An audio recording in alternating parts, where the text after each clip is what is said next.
Bom, e começo de ano você já sabe, né? É comum o surgimento de novas regras em condomínios, vacinação, restrição de visitantes e muito mais por conta da pandemia. E outras dúvidas nós vamos tirar agora e conversar com o especialista em direito condominial, Thiago Badaró, que já esteve aqui no Banho de Mulher com a gente. Seja bem-vindo novamente, Thiago. Boa tarde. Boa tarde, Débora. Boa tarde a todos que assistem o Banho de Mulher. Prazer estar aqui com vocês. E um excelente 2022, né, Thiago? Com certeza, para vocês também. Obrigada. Ô, Thiago, explica pra gente, os condomínios, eles podem obrigar aí os moradores a tomarem a vacina? Olha, Débora, nós não recomendamos, como corpo jurídico de condomínios, a criarem regras que objetivamente façam com que o morador sinta-se obrigado a realizar a vacinação. Isso vem acontecendo bastante nos estados, né? E existem até precedentes do STF que determinam que não haja uma obrigatoriedade, mas que sejam criados mecanismos para que os estados possam, de certa forma, tornar a vacinação compulsória.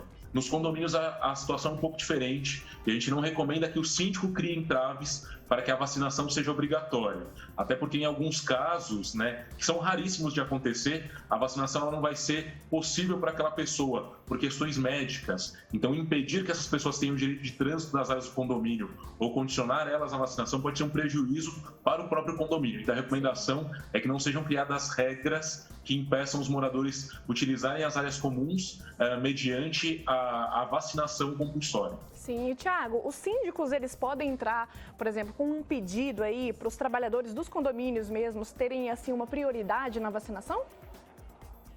Perfeito, ótima pergunta, Débora. Bom, com relação à questão de prioridade da vacinação, como é uma medida governamental, é recomendado que o calendário seja seguido, a não ser que haja um caso de excepcionalidade, e aí o condomínio terá que buscar no judiciário essa prioridade. A princípio, não existe nenhum mecanismo que permita que o condomínio possa ter um privilégio para os seus empregados de vacinação. Como eu falei, o caminho melhor é, havendo uma necessidade específica, né, algum tipo de emergência, o condomínio vai ter que buscar isso no judiciário, vai ter que investir num processo para que isso tenha efetividade. Senão, o calendário de vacinação tem que ser seguido normalmente. Sim. E, Thiago, para os inquilinos aí que promovem também as festas nesse período aí que estamos ainda reclusos, né? Ele pode levar multa do condomínio? Olha, infelizmente ainda pode. Veja que a gente tem hoje uma nova variante do coronavírus, me parece que é ainda menos letal que a variante inicial, né? Porém, o potencial de contágio ainda existe. Veja a quantidade de pessoas que foram contaminadas pela Covid no pós-Réveillon aí, né? Aconteceu com muita gente. Então, ainda com uma medida extraordinária, se o condomínio entende que ainda não é uma oportunidade de dar festas, de ter aglomerações, tem que criar regras internas primeiro, para que depois, caso aconteça alguma festividade ou algo que contrarie as normas do condomínio, aplicar multa. Mas isso pode acontecer sim, é uma possibilidade. Sim. E, Thiago, e por exemplo, para os condôminos, né, que estão com obra nos condomínios, no caso, eles têm uma restrição, assim, para o número de funcionários durante a obra? No período Perfeito. da obra? Pode haver sim uma restrição, Débora. E olha que interessante, no começo da pandemia, foi frequente os casos em que os condomínios conseguiam barrar as obras e eram permitidas somente as obras em caráter extraordinário, aquelas obras que não poderiam ser interrompidas ou impedidas em razão da sua urgência ou emergência. Hoje, com uma situação um pouco mais amena, as pessoas em grande parte já vacinadas, o condomínio ele tem uma certa dificuldade de criar um regramento para impedir as obras. Porém, pode reduzir sim o número de funcionários que vão fazer aquela obra, pode criar algum tipo de regra para que os funcionários que vão fazer a obra dentro do condomínio ou dentro do apartamento possam seguir, por exemplo, os dias de obra. Isso sim, e todos os protocolos que sirvam como medida de segurança máxima para evitar as transmissões podem ser aplicados de forma tranquila pelo condomínio, desde respeitando a convenção, o regimento interno e as assembleias condominiais. Sim. E, Thiago, exemplo agora dos prédios, né? Dos prédios que têm elevadores. Existe ainda aquela limitação de quantas pessoas nesse espaço do elevador? Olha, os condomínios têm afrouxado um pouco mais esse tipo de norma, né? Eu, por exemplo, sou morador de condomínio também, e para vocês verem, no meu condomínio não há mais restrições de entradas de quantidade de pessoas dentro dos elevadores.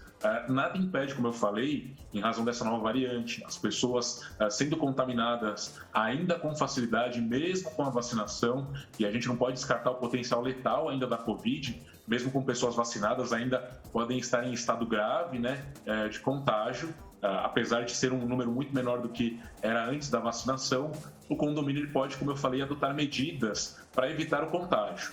Uma delas é a restrição do número de pessoas no elevador. E aí, dentro de uma assembleia, pode condicionar a utilização do elevador ao número determinado de pessoas, 3, 4, como ficar mais conveniente para que não haja aglomeração dentro daquele local. Mas o que eu ressalto é que é importantíssimo que o condomínio primeiro leve essa situação para uma assembleia. Mas pode sim criar uma normativa para restringir o número de pessoas no elevador, sem problema nenhum. Entendi. E, Tiago, todas essas regras do condomínio, elas valem também para o setor hoteleiro? Olha, elas podem ser aplicadas sim, Débora. A diferença é que o setor hoteleiro, como comércio, fica mais propenso a seguir as regras governamentais do que regras internas. No condomínio, o que funciona é a convenção, o regimento interno e as decisões de assembleia.